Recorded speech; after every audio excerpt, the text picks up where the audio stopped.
dimulai.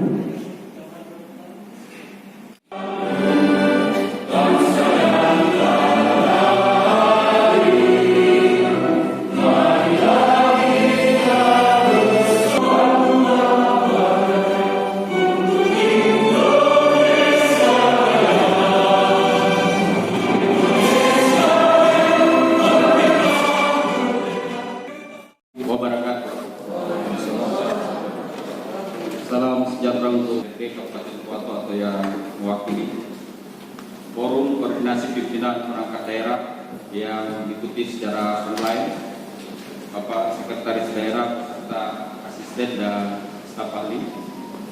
Marilah kita panjatkan puji syukur 2021-2026 mendapatkan ridho dari Allah. Bupati, Wakil Bupati serta hadirin sekalian yang berkenan hadir dalam forum ini selaku pemangku kepentingan terhadap pembangunan di Kabupaten Pohuwato pada khususnya dalam rangka penyusunan dokumen perencanaan yang memerlukan koordinasi antar instansi pemerintah dan setiap tingkatnya. Dasar pelaksanaan Undang-Undang 25 Tahun 2004 tentang Sistem Perencanaan Pembangunan Nasional, Undang-Undang Nomor 17 Tahun 2007 tentang Rencana Pembangunan Jangka Panjang Nasional, Perangkat Penyusunan, Pengendalian, Evaluasi dan Rencana Pembangunan Daerah. Berikut Peraturan Menteri Dalam Negeri Nomor 6 Tahun 2017 tentang cara perencanaan, pengendalian, evaluasi pembangunan daerah, tata cara evaluasi rencana peraturan jangka panjang daerah dan rencana pembangunan jangka menengah daerah, serta tata cara perubahan rencana pembangunan jangka menengah daerah dan rencana kerja pemerintah daerah.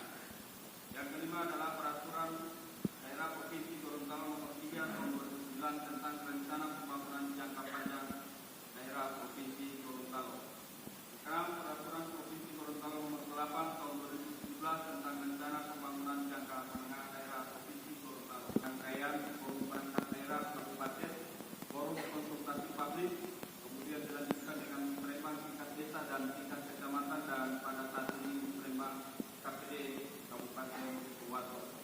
Mengingat masih tingginya penyebaran COVID-19 di Kabupaten Pohuwato, maka pelaksanaan musrembang tahun 2021 dilaksanakan secara offline dan online.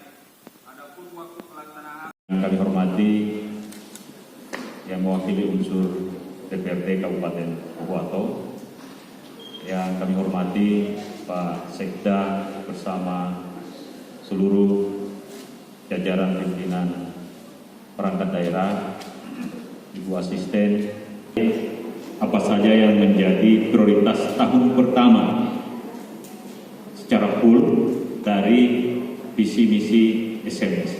Tolong ditampilkan. Kami susun berdasarkan visi misi Pak Bupati, sehat, maju, dan sejahtera. Untuk RKPD 2022 kami masih mengangkat tema peningkatan layanan kesehatan dan ekonomi, karena memang tantangan kita masih di sini. Kita masih tetap di COVID. Tadi disampaikan di laporan bahwa COVID masih tinggi. Yang positif saat ini ada 19. Kemarin 2 hari lalu Pak Budi ada yang meninggal lagi 1 orang di Pohuwato. Ini membuktikan bahwa pandemi ini masih terus ada dan kita tidak bisa lengah, walaupun vaksinasi masih terus berjalan setahap demi setahap. Ini juga menjadi sebuah pekerjaan berat, karena tatap muka saja belum tentu berkualitas, apalagi maksimal. Kemudian melemahnya kemampuan keuangan daerah. Nah, ini curhatnya Pak Is dari minus.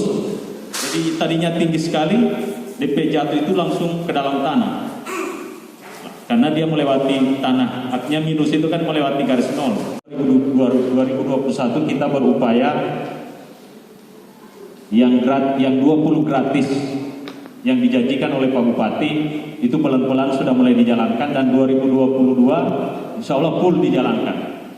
Ada janji persalinan gratis. Kami Dinas Kesehatan sudah menghitung itu, dan kita akan masukkan dalam paparan Renstra ada janji penuntasan Rumah Sakit Pratama Lemito yang sekarang ini memang IPA-nya belum ada sehingga izin operasional belum bisa keluar.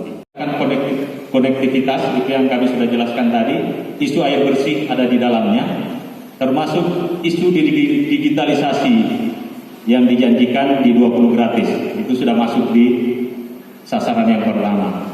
Kemudian irigasi, jadi ini juga untuk penuntasan irigasi Randangan, insya Allah mohon dukungan provinsi, insya Allah target 2022 untuk segera berfungsi bendungan Randangan ini. Dan ini di seluruh pimpinan OPD, setidaknya kita mau menjawab permasalahan yang saya sudah sampaikan di awal.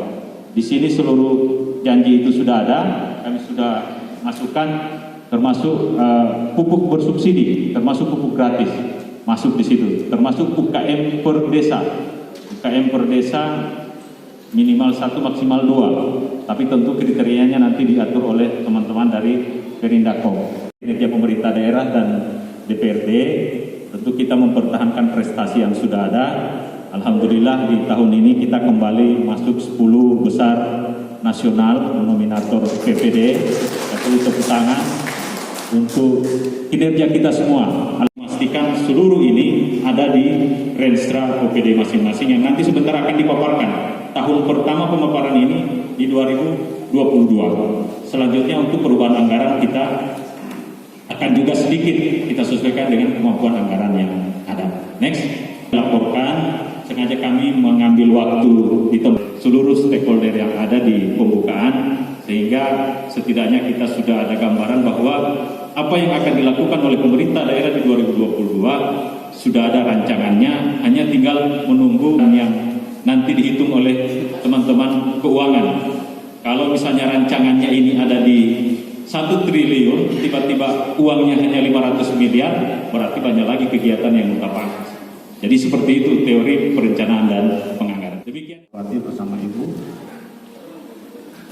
dan bersamaan dengan tadi sudah disampaikan oleh Pak Kepala Bapeda, satu langkah maju karena RPJMD dan KLHS, serta kami melihat sistematika penyampaian prioritas di dalam RPJMD nanti sudah sangat detail dan mencerminkan apa yang menjadi kebutuhan, aspirasi, serta upaya mewujudkan apa yang menjadi visi dan misi Pak Bupati dan Ibu Bupati.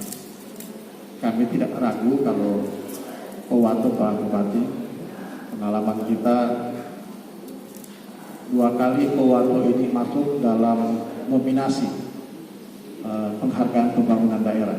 Lebih dari 2 kali kalau nggak salah Pak. Yang tercatat di saya, file saya itu sempat 2 kali yang tentu sampai masuk tahapan seperti saat ini. Alhamdulillah kami pun baru selesai diverifikasi kemarin.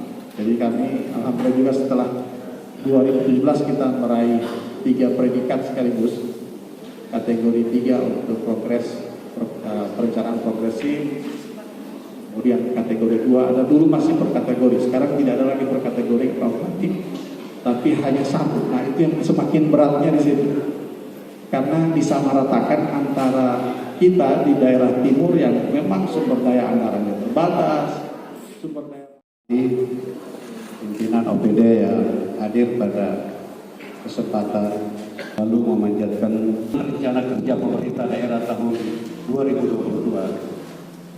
Di mana hal ini merupakan puncak rangkaian sejak musyawarah desa, kecamatan, forum konsultasi publik, hingga forum perangkat daerah dan musrenbang RKPD yang kita laksanakan pada hari ini tanggal 30 Maret tahun 2021. Seluruh rangkaian ini merupakan sesuatu yang wajib dilaksanakan oleh pemerintah daerah sebagai amanat Undang-Undang Nomor 25 Tahun 2004 tentang Sistem Perencanaan Pembangunan Nasional, di mana proses ini akan berakhir pada tersusunnya dokumen rencana kerja pemerintah daerah yang 2022. Bapak Ibu peserta musrenbang yang saya hormati, musrenbang kali ini merupakan musrenbang pertama bagi saya dan Ibu Haja Suharsi Igirisa SP MSI, tentu saja ini menjadi berbeda karena kebijakan pembangunan yang akan kita jalankan merupakan starting point untuk mewujudkan apa yang menjadi target pada visi dan misi kami, yakni terwujudnya Pohuwato yang sehat, maju dan sejahtera. Sebagaimana dalam 8 misi prioritas kami. Yang pertama adalah peningkatan kesehatan. Untuk aspek kesehatan, pemerintah akan terus melakukan pembenahan, diantaranya dengan menggratiskan pelayanan kesehatan, di mana kesempatan ini harus dimanfaatkan secara optimal oleh masyarakat sehingga kasus kematian bayi, kematian ibu, gizi buruk, dan lain sebagainya dapat diturunkan kasus-kasus tersebut yang berkontribusi negatif pada kondisi IPM di sektor kesehatan yang diakumulasi ke dalam indikator angka harapan hidup. Penurunan di mana pada tahun 2019 sebesar 18,16%, pada tahun 2020 menurun sebesar 17,62%. Namun angka ini masih jauh dari harapan kita semua, jadi perlu usaha keras bersama untuk menurunkan angka kemiskinan di Kabupaten Pohuwato. Di sisi lain, tingkat pertumbuhan ekonomi Kabupaten Pohuwato mengalami penurunan akibat pandemi COVID-19, di mana pada tahun 2020 pertumbuhan ekonomi kita turun pada angka 0,18%. Hal ini juga perlu langkah-langkah konkret kita bersama untuk pemulihan ekonomi. Di samping 8 program tadi yang saya sampaikan, tadi yang menjadi 8 program unggulan kami tadi sudah disampaikan oleh Kepala Badan Bapak Ridwan. Jadi ini untuk menjadi perhatian kita bersama, karena pada dasarnya ini akan menjadi komitmen besar bagi kami bersama rakyat Kabupaten Pohuwato, karena sesungguhnya ini sudah masyarakat sudah mengetahui akan program-program yang kami sampaikan pada saat kampanye kemarin. Ini menjadi wujud kami dan kami sudah start dari sekarang dalam rangka untuk melakukan kegiatan-kegiatan yang dimaksud. Bapak Ibu sekalian yang kami hormati, sambutan yang dapat kami sampaikan dengan harapan musyawarah ini menjadi forum strategis dalam mengekspresikan semua atau memecahkan berbagai masalah secara arif dan bijaksana sehingga bermanfaat bagi seluruh masyarakat Kabupaten Pohuwato. Bapak Ibu sekalian yang kami hormati, saya nyatakan dibuka dengan resmi. Wassalamualaikum warahmatullahi